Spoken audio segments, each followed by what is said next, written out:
Before we start, it's important to say that the opinions expressed in the Shutter Sports podcast are individual and are not necessarily representative of Spirit Live or Toronto Metropolitan University. Thank you for listening. And as always, whether you agree or disagree, we invite you to join the discussion on Instagram at Shutter Sports Media or Twitter at Shutter Sports M. Welcome back to the Shutter Sports podcast. I'm your host, Eli, and today I'm joined by Cam Stirling, Austin Terry, Julien Rose, and Lucky Roberts. On today's episode, we will be discussing the NBA All-Star Weekend from good, the bad, and the ugly. From the little leagues to the pros. This is your weekly sports show. Welcome to the Shutter Sports podcast. Take a seat at the table as we discuss.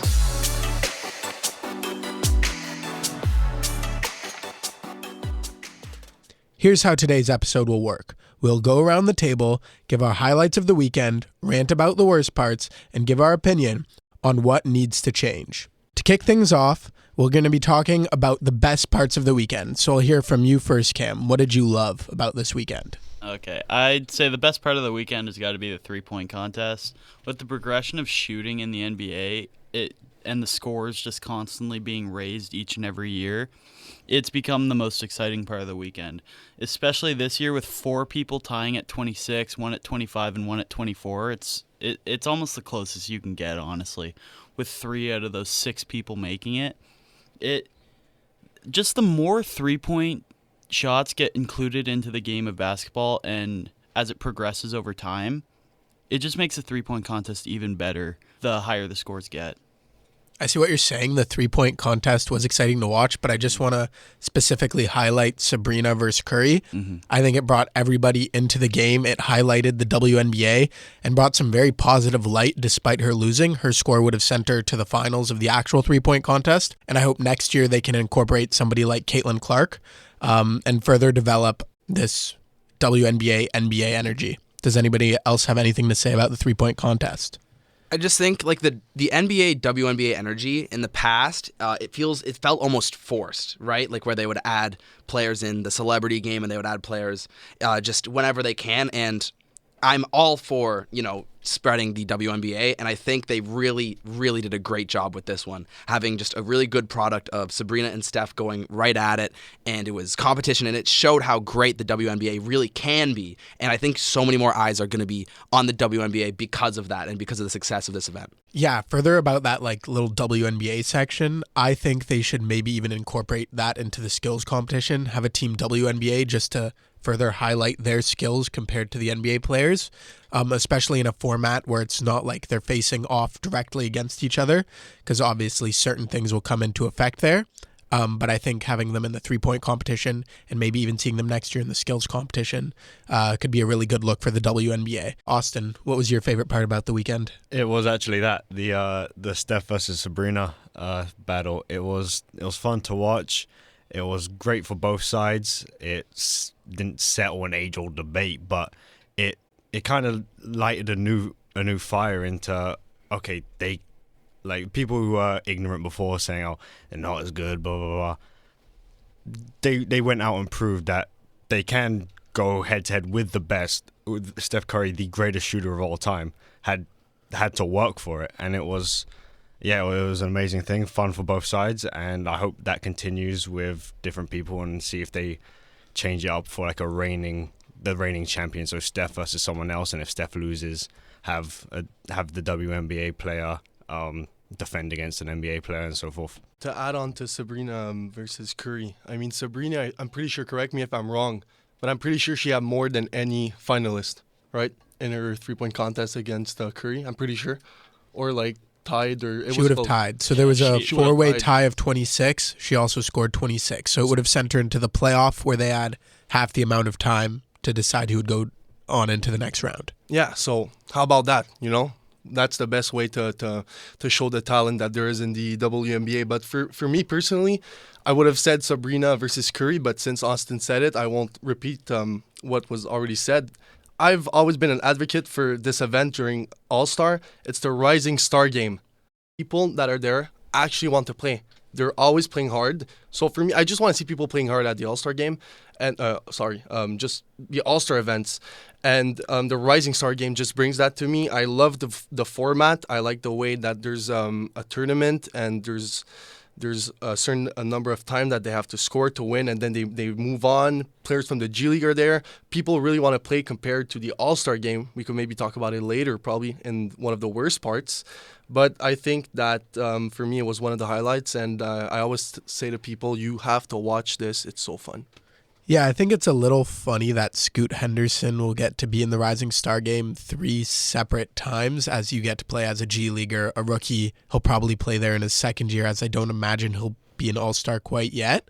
But I do like the format they have. The players do seem to be playing harder, and it was a fun thing to watch. Yeah, in the first game especially, I was really worried because I am also like a huge fan of the Rising Stars game. I'll watch it like even more intently than I do the actual game because I don't really get much from watching the actual game. Like sure, like it's cool to see some players shoot from 3, but anyway, this is the best part. I'm not going to go into that just yet. But I really do enjoy the Rising Stars game. But at the beginning of the first game, other than Benedict Mathurin, it was a lot of, Keontae George letting Ben Mathurin get straight to the basket. And I was worried that it was going to seep into the rest of the event. But the target score really forces players to get on their stuff, right? And that's something that I think is something that can be done for the actual game. Yeah. Also, just let's go back to the 3-point contest for a second because it's important to mention that Sabrina actually shot from the NBA line, which is quite a bit further back. I think how many feet? 2 feet? Roughly, yeah. I think roughly 2 feet back from the WNBA line. And we also should talk about Kenny, the analyst, and his thoughts throughout the competition because they were quite a bit misogynistic, and I don't think he faced as much backlash as he should have. Yeah, well, all over Twitter, I can't exactly quote him. I don't think I would want to. It was pretty disgusting. But like he really, and this is I think an issue that a lot of people have when they're covering the WNBA is that they view it as something that has to be compared to the NBA, right? Where it's entirely its own thing and it's an amazing product to watch. But the constant comparison is just, it's punching down, it's kicking down, and there's no need for it. And that's something that I really dislike. And I think, like you said, Kenny the Jet Smith should really be, penalized for that or something. Yeah, I definitely agree with that. It's not verbatim, but I believe he said something like it would be more fair if Sabrina shot from the WNBA 3-point line, which he said this after she literally tied every single other NBA player in the men's 3-point contest at the same line. I don't think he thought about what he was saying as he said it, and it came out totally wrong. Yeah, and I think what he needs to realize is some of the other analysts around him, and even I'm pretty sure Sabrina said it, is shooters shoot. 2 steps back isn't that much of a difference for a true shooter, which she is. And yeah. I mean, for me, for Kenny, it's that he like doubled down so many times. So many times. Like you have to realize. Yeah, like I think he mentioned it. Like he kept just saying the same thing over and over, and we're like, okay, bro, you have to stop talking like this. Seriously. Like I went on Instagram and I was like, am I the only one seeing this? I would look at like comments of the event, and people were bashing him. Like people realized, as they should, and it was horrible. Really not. I think it's fair to say that something has to change for him on the panel. Either he's not there or he has to get stuff regulated, because I think it's easy to say that he might not be there next year on that event for sure. Yeah, when guys like Charles Barkley, who have so many hot takes, say so many wrong things, have shows on CNN now and are like seemed trustworthy, like there's something wrong with Kenny. Like there's something wrong there. We're going to move on to segment 2. And we're going to talk about the worst parts or our least favorite parts of the weekend. And I'm just going to lead it off because I have a feeling we're all going to say the exact same thing. Raise your hand if your least favorite part was the actual game itself. That's only 3 of us, so I'm going to guess the other 2 was skills competition and Dunk contest. Alrighty. Dunk contest, man. So let's do a little bit of a debate here. We'll have me, Julien, and Lucky talking about how we thought the game was the worst part. We'll have Austin talk about how the dunk competition was the worst part. and Cam on skills competition. And I think we'll do it in order of how things played out. So we'll start with skills competition from Cam. Okay, moving from the bracket format of the skills competition was the worst move the NBA could have ever made. Having this stupid little team event going 3 against 3 against 3 with scores after every round is absolutely ridiculous. It's child's play. These are all-stars facing rookies, facing just the host team. Either find better teams or don't make it too obvious, you know? Like, have people who don't normally play together be a team for an all-star competition, not just have Benedict Mathurin, Miles Turner, and Tyrese Halliburton, who play on a daily basis, do competitions together. Make it original.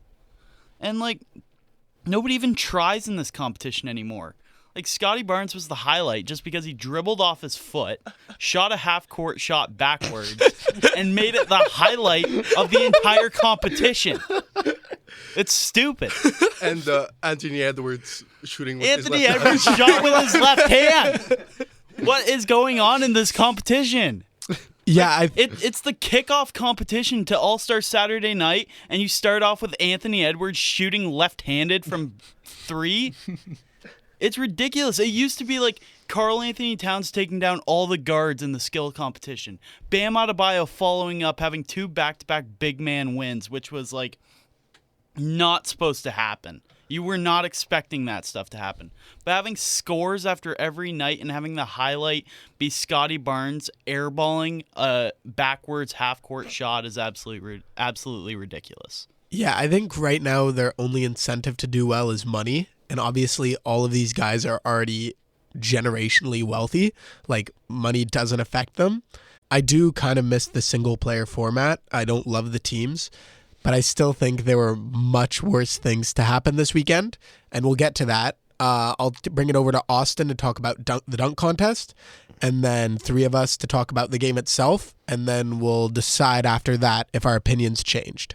Over to you, Austin. Man, the dunk contest should just be removed completely at this point.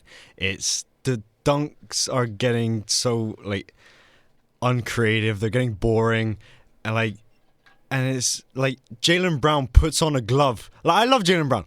Puts on a glove and dunks with his left hand just because his left hand's generationally bad. Like, that isn't skillful. That's something you should be able to do as an NBA player. Look at me. I do something bad, but I did it in the dunk competition. Hey, I had a Michael Jackson glove on. Give me a 50. Look at me. I jumped over somebody who's 4 feet tall sitting down. Yeah, like Shannon Sharp said, he's 3'5" already. You put him down, and he's already he's what, 1'5" after that. Like, he literally talked about going into the finale. He's got some good dunks in his bag. Brings out a Michael Jackson glove. What the hell? It's Yeah, like, I will say there were some incredible dunks. Mm-hmm. Like, if you can still do something original after 30, 40, 50, how long has the dunk contest been going on? Like, 50? I think it started 50 like or 60. 70. It's 50. Started in the ABA, I believe. It started in the ABA. Yeah, because Dr. J. Wasn't it Yeah. 76, the first one? No, because Dr. J would have been doing it in the ABA. 1976, the first one. Check ABA. First NBA. Yeah, First the NBA. But we're saying ABA with Dr. J. Oh, but it was considered the ABA. You're right. Oh no, it says 96 as well. Yeah, 76. Yeah. All right, either way, but it was the ABA. it's been 76. going on for a ridiculous amount of time, and to do something original is impressive. And Mac McClung managed to do that with his little hands off the ball, connect, reverse, I think it was. Mm-hmm. It was super impressive. How did that not get a 50? Like, please explain to me how that's 47 they put it at? everything in the dunk contest is just so like gone. The judges it's past. They need a rubric. They would should. be, If they had a proper rubric, I think you could bring back the dunk competition. But if they keep it in the same format it is, I will agree it was maybe the third worst part of the weekend. Mm-hmm. But now we'll take it over to the game itself and the issues we saw there. And I'll start with Julien. I mean, man, it's. I feel like it's like this every year. We had some good All-Star games in 2021, if I'm not mistaken. But man, this year was just no heart, no defense. Just like they did. It was a scoring record, I think, 200. 76 3-pointers. 70. Like, come on. For one team. no defense whatsoever. It's just it's not entertaining seeing people just it's like a shoot around. It's like just watching a shoot around with people walking around on the court.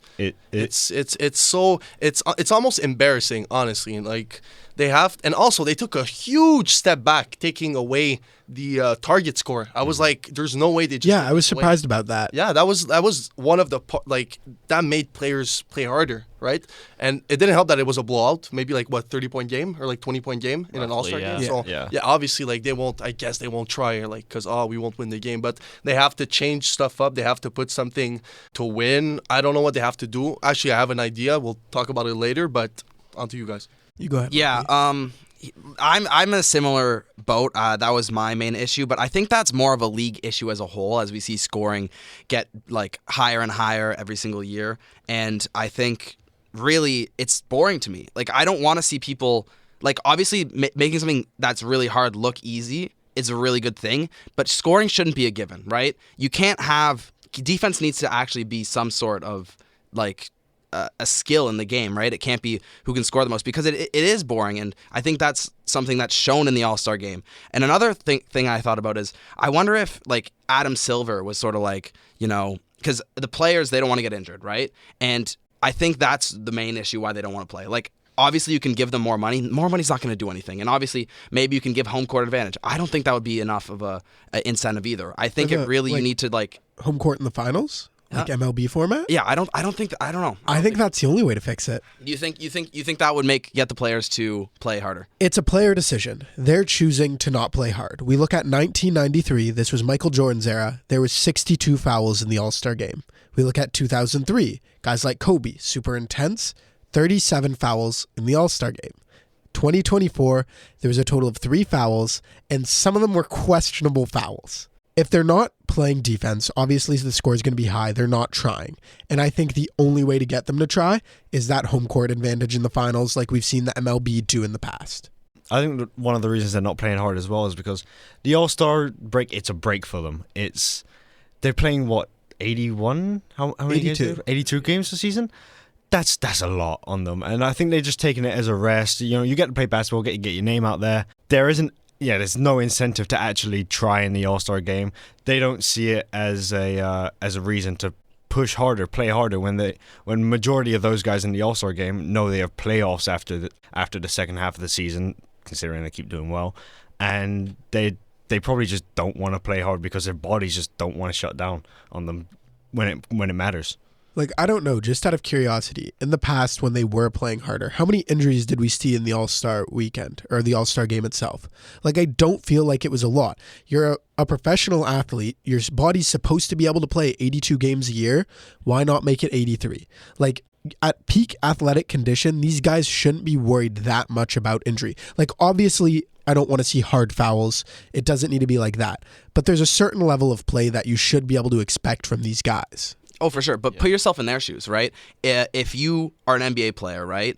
If you are given all these things, all these millions of dollars, every single year you play, you're going to want to extend your career as long as you possibly can. And if it's an option on the table where you can have your bargaining power be that effective to the point where you can say, look, I don't want to play 30% of the games, you're going to take that anyway, right? I don't think that should be allowed. Like, I like that with the MVP. And I agree with you. Like, I like with the MVP just in general this year, like the league MVP, you have to play a certain amount of games. But that level should be raised again. Like, I'm just saying, don't blame the players, blame the league. I mean, unless it's a major injury, that this is the reason they give you 5 days of no games before and after All-Star weekend. And extend that if you need to for these guys to play harder, because the All-Star game is going to die soon. Like, if they don't make a change, eventually people are going to get pissed off enough. And, Mac McClung, his dunk competition last year, I think, kind of saved it. I think Sabrina and Curry this year kind of saved it. They need to add something, though, in the future for it to just be something enjoyable for each night of All-Star weekend. Yeah, they can't keep bringing out Mac McClung like the circus every time it comes an All-Star break. Like, hey, let's bring him out. He's not going to save it. He's very good at it. but it's not a long-term viable option for the All-Star game. Well, it's too formulaic. Like, you look back and all of these things have been in place for so long, the dunk contest and the three-point contest, and there's a limited amount of things you can do in that to make it entertaining. I want a push-up competition. Who can do the most push-ups in the NBA? Yeah, that would be like- fun, right? Like, draft on that. I'm The saying, give NFL me some new things, right? Like, I don't understand why we have to do the same things every year. I know that history is important. Do that and more. I don't get, like, right? Who can ride a bicycle? Who can ride a unicycle? I want to right? see them play 2K like the NFL did during COVID for the Pro Bowl. They were just playing Madden, and it was the funniest thing I've ever watched in my life. Something I would be curious to see is like a 1v1, 2v2, 3v3 tournament. King's Court. I feel like that gives the players an opportunity to not even necessarily like play harder, but it's already such a different version of basketball in that scenario where you're kind of forced to play harder. Like, you have to lock up your guy. I think it would be really interesting to watch.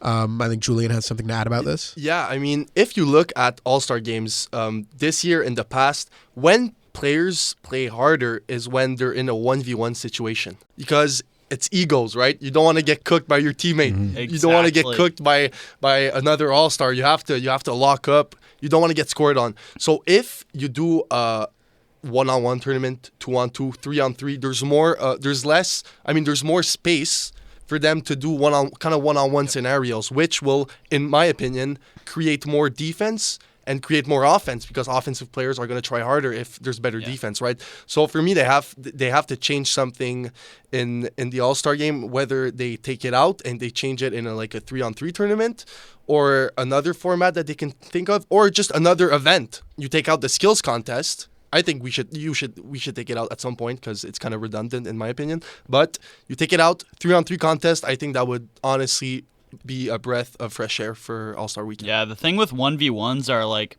people try so hard to win 1v1s on the park, practice, in-game even, but when it's televised, these guys are going to try their best to win this competition, unlike any other competition in All-Star Weekend. Yeah, I like what you had to say about the one-on-one. Back to the 3v3, there's just a format I've thought out. Like, I'd love to see you get your 3 MVP candidates, and they do a draft for their 2 teammates, but they can't choose anybody on their team. I just love to see that. Like, you have to have guys from 3 separate teams. Like, maybe they've played together in the past, maybe they've played together in college.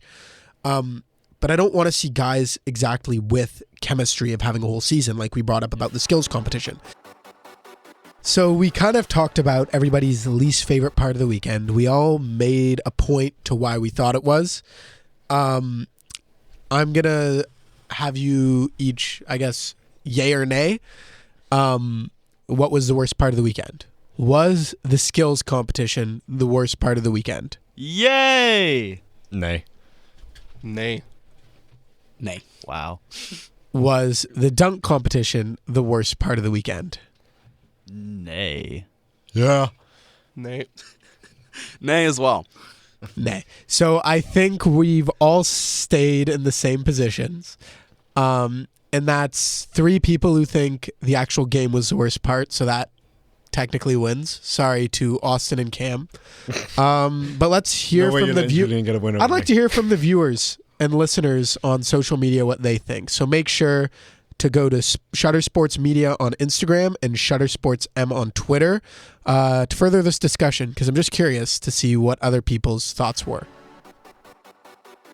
This has been a really fun episode. Just to wrap things up, we talked about our favorite parts of the weekend, our least favorite parts of the weekend, and also how we thought they should fix the All-Star game.